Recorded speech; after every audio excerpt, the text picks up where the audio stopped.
CMA ഇന്ററിന്റെ ഐഡന്റിറ്റിയുടെ നമ്മുടെ റിവേഴ്സ് ചാർജ് മെക്കാനിസത്തിന്റെ ക്വിക്ക് റിവിഷൻ. ഓക്കെ, പെട്ടെന്ന് കംപ്ലീറ്റ് ചെയ്യാം. ഈ ഒറ്റ സാധനം മതി, നിങ്ങൾക്ക് പെട്ടെന്ന് റിവൈസ് ചെയ്യാൻ പറ്റും. Reverse charge mechanism that's my കാരണം.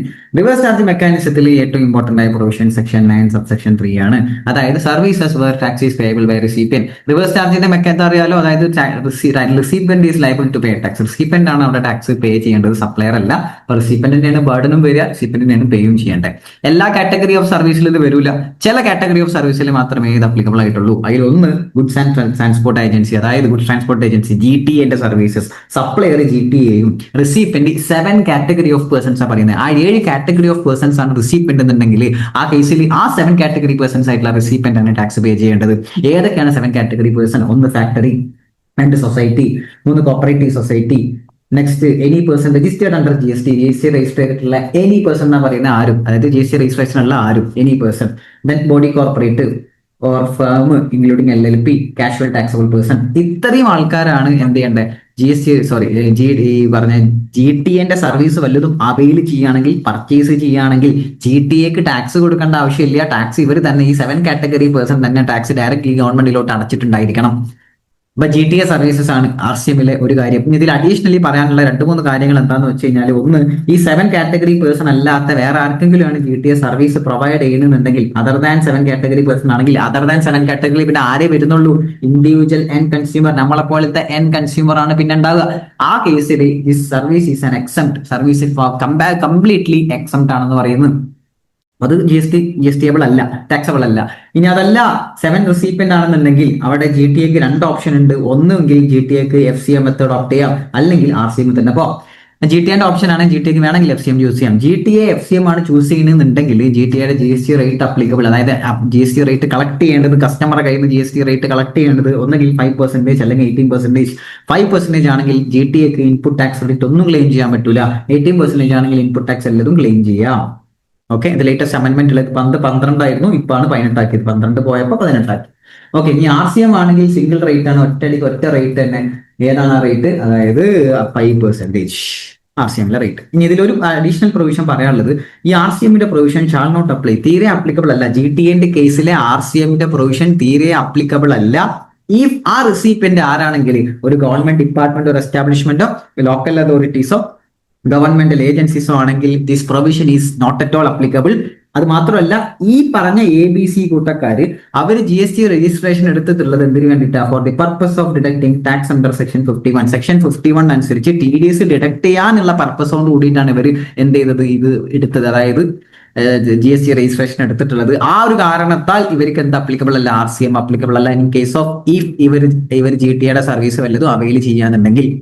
അതിന്റെ റീസൺ എന്താന്ന് വെച്ച് കഴിഞ്ഞാൽ ദിസ് സർവീസ് ഈസ് എക്സംപ്റ്റഡ്. അതായത് GTA വല്ല സർവീസസ് ഈ പറഞ്ഞ ലോക്കൽ അതോറിറ്റി അല്ലെങ്കിൽ government department, establishment, government agency was taken registration under 51, ഈ കൂട്ടർക്ക് വല്ല സപ്ലൈ ചെയ്തു കൊടുക്കുകയാണെങ്കിൽ it is totally exempted. Exempted ഉള്ള സാധനത്തിന് പിന്നെ RCM അപ്ലിക്കബിൾ ആണോ? അല്ല. അതുകൊണ്ടാണ് ഇതിന്റെ റൂട്ട് ലോജിക് അതാണ് വരുന്നത്. ഓക്കെ, ഇത്ര ഉള്ളൂ സംഭവം. അപ്പോൾ GTA-ക്ക് ഓപ്ഷൻ ഉണ്ട്, വേണമെങ്കിൽ FCM ഓപ്റ്റ് ചെയ്യാം, RCM വേണ്ടെന്ന് വെച്ചാൽ FCM ഓപ്റ്റ് ചെയ്യാം. ഇനി അങ്ങോട്ട് വരുന്നത് കുറച്ചും കൂടി എളുപ്പമാണ്. എളുപ്പം തന്നെ, എല്ലാം എളുപ്പം തന്നെയാണ്. RCM എല്ലാം എളുപ്പമാണ്. ഓക്കെ, നെക്സ്റ്റ് അഡ്വക്കേറ്റിന്റെ കേസാണ്. അതായത് ലീഗൽ സർവീസ് ആണ് പ്രൊവൈഡ് ചെയ്യുന്നത്. Senior advocate, firm including LLP വെച്ചാൽ അഡ്വക്കേറ്റിന്റെ സർവീസ്, സീനിയർ അഡ്വക്കേറ്റ് ആവാം, ഇൻഡിവിജ്വൽ അഡ്വക്കേറ്റ് ആവാം, ഫേം ഓഫ് അഡ്വക്കേറ്റ്സ് ആവാം, ഏതായിക്കോട്ടെ, പ്രൊവൈഡ് ചെയ്യുന്നത്. അതായത് റിസീപ്പന്റ് ബിസിനസ് എൻറ്റിറ്റി ആണെങ്കിൽ ആ ബിസിനസ് എൻറ്റിറ്റിയാണ് ടാക്സ് പേ ചെയ്യേണ്ടത്. ആ ബിസിനസ് എൻറ്റിറ്റിയാണ് റിസീപ്പന്റ്. ഒരു ബിസിനസ് എൻറ്റിറ്റി ആയാൽ മതി, രജിസ്ട്രേഷൻ ഒന്നും വേണമെന്ന് പറയുന്നില്ല. ബിസിനസ് എൻറ്റിറ്റി ആയാൽ മാത്രം മതി അവിടെ ടാക്സ് പേ ചെയ്യേണ്ടത് ആ ബിസിനസ് എൻറ്റിറ്റിയാണ്. ഇനി services supplied by an arbitral tribunal, ഒരു ആർബിട്രൽ ട്രൈബ്യൂണൽ ആണ് സപ്ലയർ, റിസീപ്പന്റ് ഒരു ബിസിനസ് എൻറ്റിറ്റി. സെയിം ഇതേപോലെ തന്നെ നമ്മളെ ഇത് പറഞ്ഞ പോലെ തന്നെ, അതായത് അഡ്വക്കേറ്റിന്റെ സർവീസ് പറഞ്ഞ പോലെ തന്നെ recipient is a business entity, tax pay ചെയ്യേണ്ടത് ആ ബിസിനസ് എൻറ്റിറ്റിയാണ്.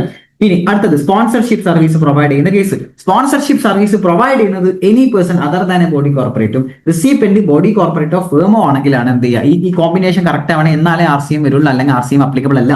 അപ്പൊ ഇതിലൊരു സംശയം വരുന്ന സാധനം, സ്പോൺസർഷിപ്പ് സർവീസിന്റെ സപ്ലയർ ആരാണ്? പൈസ കൊടുക്കുന്ന ആളാണോ സപ്ലയർ? അല്ല. ഇവന്റ് നടത്തുന്ന, ഇവന്റ് ഓർഗനൈസ് ചെയ്യുന്ന ആളാണ് സപ്ലയർ. പൈസ കൊടുക്കുന്ന ആള് റിസീപ്പന്റ് ആണ്. അപ്പൊ ഇവന്റ് നടത്തുന്ന ആള് any person other than a body കോർപ്പറേറ്റും, ആ പൈസ കൊടുക്കുന്ന ആള് ബോഡി കോർപ്പറേറ്റോ ഫേമോ ആണെങ്കിൽ മാത്രമേ അവിടെ RCM അപ്ലിക്കബിൾ ആവുള്ളൂ. Okay, next central government, state government ഒക്കെ പ്രൊവൈഡ് ചെയ്യുന്ന സർവീസസ് RCM ആവും ഇഫ് ആ റിസീപ്റ്റന്റ് ആരാണെങ്കിൽ ബിസിനസ് എന്റിറ്റി. അപ്പോൾ ഗവൺമെന്റ് വല്ല സർവീസ് ഒരു ബിസിനസ് എന്റിറ്റിക്ക് പ്രൊവൈഡ് ചെയ്ത് കൊടുക്കുകയാണെങ്കിൽ അവിടെ ടാക്സ് പേ ചെയ്യേണ്ടത് ഗവൺമെന്റ് അല്ല, ബിസിനസ് എന്റിറ്റി ഡയറക്ട്ലി ഗവൺമെന്റിലോട്ട് ടാക്സ് പേ ചെയ്യണം.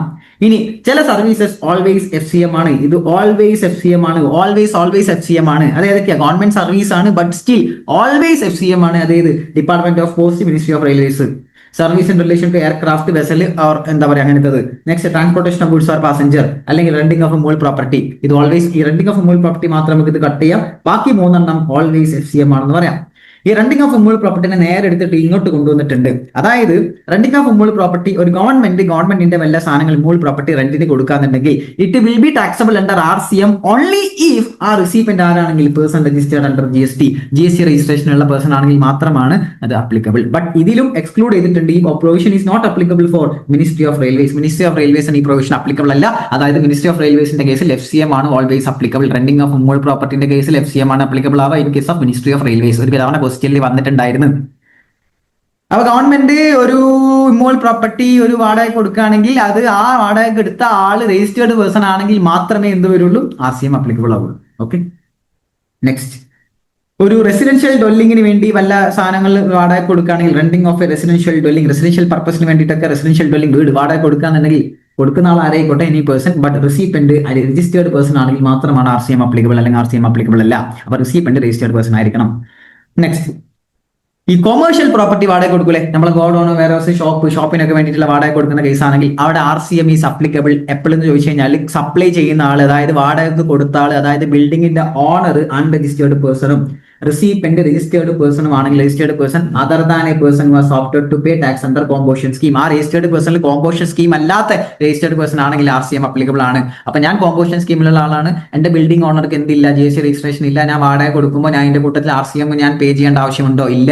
രജിസ്റ്റേർഡ് പേഴ്സൺ ആണെങ്കിലും ഞാൻ കോമ്പോഷൻ സ്കീമിലുള്ള ആളായതുകൊണ്ട് this provision is not applicable. അല്ലെങ്കിൽ നോർമൽ രജിസ്ട്രേഷൻ ഉള്ള ആളാണെങ്കിൽ ഞാൻ എന്ത് ചെയ്യണം? വാടക അയാൾക്ക് കൊടുക്കണം. അതിന്റെ 80% ഞാൻ എന്ത് ചെയ്യണം? ഞാൻ ഡയറക്ട്ലി ഗവൺമെന്റിലോട്ട് എന്ത് ചെയ്യണം? പേ ചെയ്തിട്ടുണ്ടായിരുന്നു അണ്ടർ RCM. ഓക്കെ. നെക്സ്റ്റ്, ഒരു ഡയറക്ടർ ഒരു കമ്പനിയിലോട്ട് വല്ല സർവീസ് പ്രൊവൈഡ് ചെയ്ത് കൊടുത്ത് ഞാൻ ടാക്സബിൾ അണ്ടർ RCM. ഇൻഷുറൻസ് ഡയറക്ടറിന്റെ ഒരു എക്സ്ട്രാ പ്രൊവിഷൻ പറയാനുള്ളത്, ഇഫ് ഡയറക്ടർ അത് എംപ്ലോയി ആണെങ്കിലോ, ആ ഡയറക്ടർ ആ കമ്പനിയിലെ എംപ്ലോയി ആണെന്നുണ്ടെങ്കിൽ ദെൻ ഷെഡ്യൂൾ ഏത് അപ്ലിക്കബിൾ ആവും? ഷെഡ്യൂൾ 3 അനുസരിച്ചിട്ട് ഒരു എംപ്ലോയർ റിലേഷൻഷിപ്പിൽ വരുന്ന transaction is not at all supply. അതായിരിക്കും ആൻസർ. ഓക്കെ, അപ്പോൾ ശ്രദ്ധിക്കണം, ആ ഡയറക്ടർ എംപ്ലോയി ആണോ അല്ലേ? ഇൻഡിപെൻഡന്റ് ഡയറക്ടർ എന്തൊക്കെയാണ് തരുന്നതെങ്കിൽ ഓഫ്കോഴ്സ് അതെന്തല്ല, എംപ്ലോയി അല്ല. അല്ലാത്ത ഡയറക്ടേഴ്സ് ആണെങ്കിൽ നിങ്ങൾ ശ്രദ്ധിക്കണം എംപ്ലോയി ആണോ അല്ലേ നോക്കണം. നെക്സ്റ്റ്, ഇൻഷുറൻസ് ഏജന്റ് ഒരു ഇൻഷുറൻസ് കമ്പനിയിലോട്ട് വല്ല സർവീസ് പ്രൊവൈഡ് ചെയ്യുന്നത് taxable under RCM. Recovery agent banking company, financial institution, NBFCയിലോട്ട് വല്ല സർവീസ് പ്രൊവൈഡ് ചെയ്യുന്നത് ടാക്സബിൾ അണ്ടർ RCM. ഒരു മ്യൂസിക് കമ്പോസർ, ഫോട്ടോഗ്രാഫർ, ആർട്ടിസ്റ്റ് അല്ലെങ്കിൽ അങ്ങനെയുള്ള ആൾക്കാർ ഒരു മ്യൂസിക് കമ്പനിയിലോട്ട് അല്ലെങ്കിൽ പ്രൊഡ്യൂസർ കമ്പനിയിലോട്ട് വല്ല, അതായത് ഒരു സായ് അഭയങ്കർ, നമ്മളുടെ ഫേമസ് അനിരുദ്ധ് ഒക്കെ പോലെയുള്ള ആള് അനിരുദ്ധ്. അപ്പൊ അനിരുദ്ധ് വല്ല മ്യൂസിക് ഉണ്ടാക്കിയിട്ട് സോണി മ്യൂസിക്കിന് കൊടുക്കാന്നുണ്ടെങ്കിൽ അവിടെ ടാക്സബിൾ ആരാ? സോണി മ്യൂസിക് ആണ് ടാക്സ് ചെയ്യേണ്ടത് അണ്ടർ RCM. നെക്സ്റ്റ്, ഒരു ഓതർ ബുക്ക് ചെയ്തുന്ന ആള് പബ്ലിഷർക്ക് അയാളുടെ കോപ്പിറൈറ്റ് കൊടുക്കൂലേ? ഓക്കെ, കോപ്പറേറ്റ് കൊടുക്കുമ്പോൾ ടാക്സ് പേ ചെയ്യേണ്ടത് ആരാ? ആ പബ്ലിഷർ, അതായത് റിസീപ്റ്റന്റ് ആയിട്ടുള്ള പബ്ലിഷർ ആണ് ടാക്സ് പേ ചെയ്യേണ്ടത് under RCM. But this provision is not applicable. അല്ലെങ്കിൽ എന്താ പറയാ, ഓതറിന് വേണമെങ്കിൽ FCM ഓപ്റ്റ് ചെയ്യാം. GTN കേസിൽ പറഞ്ഞ പോലെ തന്നെ ഓതറിന് വേണമെങ്കിൽ FCM ഓപ്റ്റ് ചെയ്യാം, ഓപ്റ്റ് ചെയ്ത് പോകാം. പക്ഷെ FCM ഓപ്റ്റ് ചെയ്തതിന് ഒരു കണ്ടീഷൻ എന്താണെന്ന് വെച്ച് കഴിഞ്ഞാൽ അയാൾക്ക് വിഡ്രോ ചെയ്യാൻ പറ്റില്ല for a period of 1 year. ഒരു വർഷത്തേക്ക് എന്ത് ചെയ്യാൻ പറ്റില്ല? വിഡ്രോ ചെയ്യാൻ പറ്റില്ല. ഒരു RBIയിലെ മെമ്പേഴ്സ് ഓഫ് ഓവർസീയിങ് കമ്മിറ്റി, RBIയിലെ കമ്മിറ്റിയാണ് ഓവർസീയിങ് കമ്മിറ്റിയിലെ മെമ്പേഴ്സ് RBIക്ക് സർവീസ് പ്രൊവൈഡ് ചെയ്യുമ്പോൾ സപ്ലയർ മെമ്പേഴ്സ് ആണ്, റിസീപ്റ്റന്റ് RBI ആണ് ടാക്സ് പേ ചെയ്യേണ്ടത് അണ്ടർ RCM. നെക്സ്റ്റ്, ഇൻഡിവിജ്വൽ എടുത്ത് പറയുകയാണെങ്കിൽ ഇൻഡിവിജ്വൽ ഡയറക്ട് സെല്ലിംഗ് ഏജന്റ്, അല്ലാത്ത ഡയറക്ട് സെല്ലിംഗ് ഏജന്റ് അല്ല. സപ്ലയർ ഒരു ഇൻഡിവിജ്വൽ ഡയറക്ട് സെല്ലിംഗ്, ഇൻഡിവിജ്വൽ ആയിരിക്കണേ, ഫേം ആവരുത്, കമ്പനി ആവരുത്. Individual direct selling agent okay ഒരു ബാങ്കിങ് കമ്പനിയിലോട്ട് അല്ലെങ്കിൽ NBFCയിലോട്ട് വല്ല സർവീസ് പ്രൊവൈഡ് ചെയ്യണമെങ്കിൽ it is taxable under RCM. ശ്രദ്ധിക്കണം, ഈ കോംബോ ഇങ്ങനെ തന്നെ വരുന്ന individual direct selling agent, banking or NBFC. Okay, ഒരു ബിസിനസ് ഫെസിലിറ്റേറ്റർ ഒരു ബാങ്കിങ് കമ്പനിക്ക് സർവീസ് പ്രൊവൈഡ് ചെയ്യണമെങ്കിൽ ടാക്സബിൾ അണ്ടർ RCM. ഒരു ബിസിനസ് കറസ്പോണ്ടന്റ് ഏജന്റ് മറ്റൊരു ബിസിനസ് കറസ്പോണ്ടന്റിന് വല്ല സർവീസ് പ്രൊവൈഡ് ചെയ്യണമെങ്കിൽ it is taxable under RCM. Next, FSI floor space index അല്ലെങ്കിൽ developmental rights TDR വല്ലതും ഒരു പ്രൊമോട്ടർക്ക് വല്ലതും അത് അങ്ങനത്തെ ട്രാൻസ്ഫർ ചെയ്യാന്നുണ്ടെങ്കിൽ, യൂസ് ചെയ്യാൻ വേണ്ടി ട്രാൻസ്ഫർ ചെയ്യാന്നുണ്ടെങ്കിൽ ആ പ്രൊമോട്ടറാണ് ടാക്സ് പേയബിൾ അണ്ടർ RCM. ലീസിന് കൊടുക്കുകയാണ്, ലോങ് ടേം ലീസ് ആണ്, അബൌവ് 30 ഇയേഴ്സിന്റെ ലീസ് ആണെങ്കിൽ any person to a promoter, recipient promoter ആണെങ്കിൽ ടാക്സബിൾ അണ്ടർ RCM. പ്രൊമോട്ടറാണ് ടാക്സ് പേ ചെയ്യേണ്ടത് under RCM. Security service provide ചെയ്യുന്ന സെക്യൂരിറ്റീസിനെ അപ്പോയിന്റ് ചെയ്യുന്ന സർവീസ് ഇല്ലേ അത്. അപ്പൊ സെക്യൂരിറ്റി സർവീസസ് പ്രൊവൈഡ് ചെയ്യുന്ന ആൾ any person other than a body corporate. അപ്പൊ ബോഡി കോർപ്പറേറ്റ് ആണെങ്കിൽ FCM, സപ്ലൈ ചെയ്യുന്ന ആൾ any person other than a body കോർപ്പറേറ്റും റിസീപ്റ്റന്റ് രജിസ്റ്റേർഡ് പേഴ്സൺ ആണെങ്കിലാണ് അപ്ലിക്കബിൾ RCM അപ്ലിക്കബിൾ ആവുന്ന ഈ കോംബോ അതേപോലെ തന്നെ any person other than a body corporate supplier recipient ആരായിരിക്കണം രജിസ്റ്റേർഡ് പേഴ്സൺ ആണെങ്കിലാണ് RCM applicable. But this provision is not at all applicable. അതായത് ഈ പറഞ്ഞ RCM applicable ആവില്ല ഇഫ് ഈ രജിസ്റ്റേർഡ് പേഴ്സൺ ആരാണെങ്കിൽ ഈ രജിസ്റ്റേർഡ് പേഴ്സൺ ഇവരാണെങ്കിൽ ആരാണെങ്കിൽ സെക്ഷൻ 51 അനുസരിച്ച് TDS ഡിഡക്ട് ചെയ്യാൻ വേണ്ടി മാത്രം രജിസ്ട്രേഷൻ എടുത്തവരാണെങ്കിൽ അവർക്ക് ഈ പ്രൊവിഷൻ RCM പ്രൊവിഷൻ applicable അല്ല. അതേപോലെ രണ്ടാമതൊരു കൂട്ടരും കൂടി applicable അല്ല. ആര് കോമ്പോഷൻ സ്കീമിലുള്ള ആൾക്കാർക്കും ഈ പറഞ്ഞ രജിസ്റ്റേർഡ് പേഴ്സൺ ഒരു അതർ ദാൻ ഇവിടെ പറഞ്ഞില്ല അതർ ദാൻ കോമ്പോസിഷൻ സ്കീമിലുള്ള ആൾക്കാർക്കും ഇത് applicable അല്ല. Next renting of a motor vehicle റെന്റിന് കൊടുക്കുന്നത് ഇതിന്റെ പ്രത്യേകത എന്താ കോസ്റ്റ് ഓഫ് ഫ്യൂലും കൂടി കൺസിഡറേഷൻ ഇൻക്ലൂഡഡ് ആണ്. പേഴ്സൺ ആരെ സപ്ലൈ ചെയ്യുന്ന ആരാ any person other than body corporate recipient body corporate ആണെങ്കിൽ മാത്രമേ RCM applicable ആവുള്ളൂ. അപ്പോൾ പേഴ്സൺ സപ്ലയർ ആരാ any person other than body corporate recipient ആരായിരിക്കണം recipient should be body corporate ആയിരിക്കണം. ഓക്കെ പിന്നെ സെക്യൂരിറ്റി ലെൻഡിംഗ് സ്കീം അനുസരിച്ച് നമ്മുടെ സെബിയുടെ സെക്യൂരിറ്റി ലെൻഡിംഗ് സ്കീം ഉണ്ട്. അതിൽ ലെൻഡർ ഒരു ബോറോവർ ഉണ്ടാവും. Not at all important lender borrower ഉണ്ടാവും. സോ ബോറോവർ ആണ് ടാക്സ് പേ ചെയ്യുന്നത് അണ്ടർ RCM. സിമ്പിൾ കഴിഞ്ഞാൽ 21 സർവീസ് കഴിഞ്ഞ് പിന്നെ ഗുഡ്സിന്റെ കേസ് നോക്കുകയാണെങ്കിൽ ഇതാകും ജസ്റ്റ് ഒന്നും ബ്രീഫ് ആയിട്ട് എത്താൻ മതി. അതായത് സപ്ലയർ അഗ്രികൾച്ചറിസം റിസീപ്റ്റന്റ് രജിസ്റ്റേർഡ് പേഴ്സൺ ഏത് സാധനമാണെങ്കിലും പിന്നെ കുറച്ച് സാധനങ്ങൾ പറയുന്നത് നോട്ട് അറ്റ് ഓൾ ഇമ്പോർട്ടന്റ് അത്ര ഇമ്പോർട്ടന്റ് ആയിട്ട് പറയുന്നില്ല ഈ പറഞ്ഞ ഗുഡ്സിന്റെ സെക്ടർ. പക്ഷേ ഞാൻ സർവീസിന്റെ സെക്ടർ ഇമ്പോർട്ടന്റ് ആയിട്ട് പറയുന്നത് സെക്ഷൻ 9 അധികം വന്ന ക്വസ്റ്റിന് വന്നിട്ടുള്ളത് സെക്ഷൻ 9 സബ്സെക്ഷൻ 3 നിന്ന് തന്നെയാണ്. ഈ സാധനം നോക്കിക്കഴിഞ്ഞാൽ നിങ്ങൾക്ക് എന്ത് ചെയ്യാം ഈസി ആയിട്ട് എക്സാം എഴുതാൻ പറ്റും. വെരി സിമ്പിൾ ആയിരിക്കും. Okay so that's all about RCMന്റെ ക്വിക്ക് റിവിഷൻ. നിങ്ങൾ എന്ത് ചെയ്യാം കമന്റ് ചെയ്യുക. അടുത്ത ടോപ്പിക് വേണമെന്നുള്ളത് കമന്റ് ചെയ്യുക. ഫീഡ്ബാക്ക് കമന്റ് ചെയ്യുക. നിങ്ങളുടെ ഫീഡ്ബാക്ക് ആണ് എന്റെ പ്രചോദനം. നിങ്ങൾ ഫീഡ്ബാക്ക് ഇട്ടില്ലെങ്കിൽ ഞാൻ പിന്നെ വീഡിയോ ഇടൂല. ഓക്കെ അങ്ങനെയൊന്നുമില്ല. എന്നാലും ഫീഡ്ബാക്ക് നിങ്ങൾ പറയാം. പേഴ്സണലി അറിയിക്കാം. എന്റെ നമ്പറിൽ ഡൗട്ട് ഉണ്ടെങ്കിൽ നിങ്ങൾക്ക് എന്ത് ചെയ്യാം എന്റെ നമ്പറിൽ ചോദിക്കാം. ഡൗട്ട് നമ്പർ നമ്മുടെ 8943081450 8943081450. ഇതിൽ പേഴ്സണലി ഫീഡ്ബാക്ക് അറിയിക്കാം. സന്തോഷമായിരിക്കും. അല്ലെങ്കിൽ എന്ത് ചെയ്യാം കമന്റ് ചെയ്യുക. ഫോർ എനി ഹെൽപ്പ് നിങ്ങൾക്ക് എന്തെങ്കിലും മെസ്സേജ് അയക്കാം വിളിക്കാം. ഓക്കെ അതും ചെയ്യാം. കമന്റ് ചെയ്യാൻ മറക്കണ്ട. ഓക്കെ ഷെയർ ചെയ്യാം. നിങ്ങളുടെ ഫ്രണ്ട്സിനൊക്കെ ഷെയർ ചെയ്യാം. ലൈക്ക് ചെയ്യാം. സബ്സ്ക്രൈബ് ചെയ്യാം. നമ്മളെ അക്കൗണ്ട് ഞാൻ എപ്പോഴും പറയലില്ലത് അതും ചെയ്യാം. Okay so see you with next video. By.